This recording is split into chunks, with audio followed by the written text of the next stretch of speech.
이어서 오늘 아침 신문 보겠습니다. 먼저 서울경제입니다. 당신의 아버지를 2달 된 신규 간호사에게 맡기고 싶으신가요? 지난주 청와대 국민청원 게시판에 올라온 청원 제목이라고 합니다.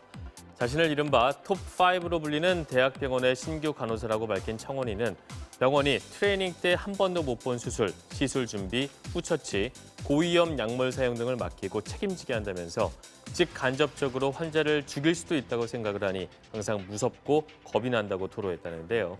이는 간호 인력 부족으로 신규 간호사 교육이 충분히 이루어지지 않고 의료 현장에 투입되고 있기 때문인데 실제로 의료계 등이 발표한 바로는 지난해 4월 기준 전국 병원 44곳 가운데 신규 간호사 교육 기간이 3개월 미만인 곳이 61%에 달하는 것으로 나타났다고 합니다. 최근 일부 상점을 중심으로 아이들을 제대로 관리하지 못하는 부모의 출입을 금지하는 노배드 페어런트 존이 늘고 있다고 합니다.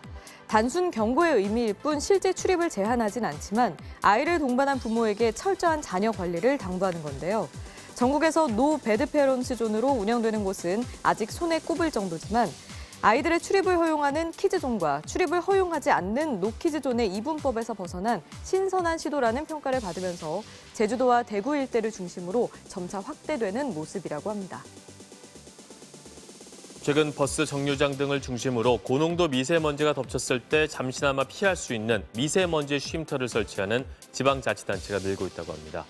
하지만 공기청정기 등 쉼터 내부 환기 시설에 대한 명확한 기준이 없어서 기대만큼 효과를 얻지 못한다는데요.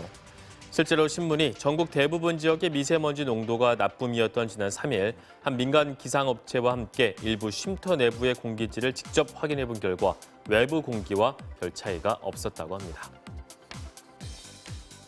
가난한 동네엔 붉은 물이 흐른다라는 제목입니다. 신문이 특별광역시도 가운데 수질 민원이 가장 많은 대구시를 대상으로 수질 민원의 분포를 분석한 결과 상대적으로 가난하고 낙후된 동네에 이른바 붉은 물이 자주 나오는 것으로 확인됐다고 합니다.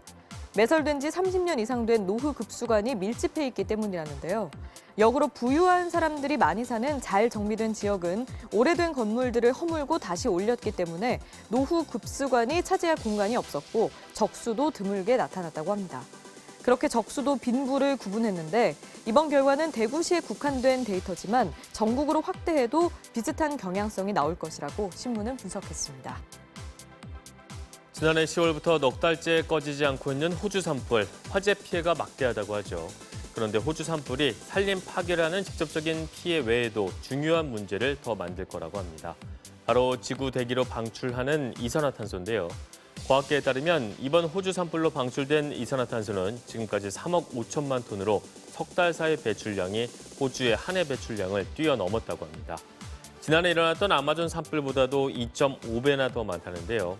이번 호주 산불로 타버린 산림이 탄소 흡수 역할을 하려면 100년이 필요한데 대형 산불이 다량의 이산화탄소를 쏟아내면서 기후변화를 가속화시키고 기후변화로 인한 고온 현상이 대형 산불을 만드는 악순환이 벌어질 가능성이 커지고 있다고 신문은 설명했습니다.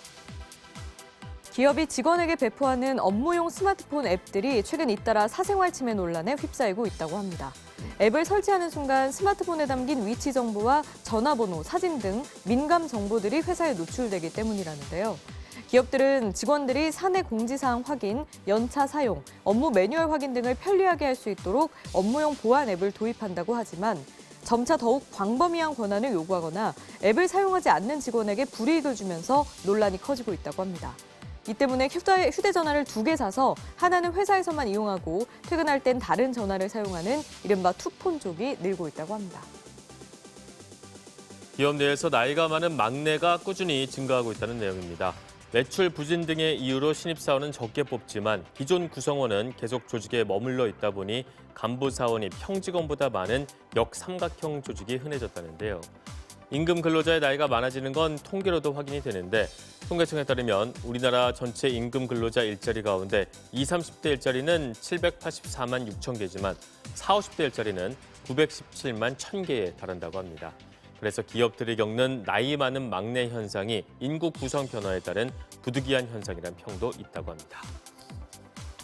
임시직을 뜻하는 기그워커와 일자리를 연결하는 잡매칭 플랫폼이 스타트업계 화두로 떠올랐다는 내용입니다.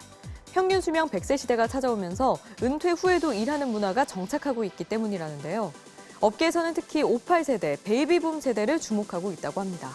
한 인재 매칭 앱의 경우 전문 분야 15년 이상의 경력 보유자를 대상으로 선발하는데 지금까지 1,500명이 인생의 2막을 열었다고 합니다.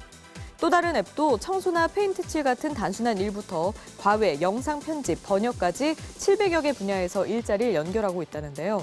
우리나라뿐 아니라 외국에서도 요리사, 청소부 같은 노동자들의 임시직 일자리를 중개하는 서비스가 은퇴 이후 장년층에게 인기라고 합니다.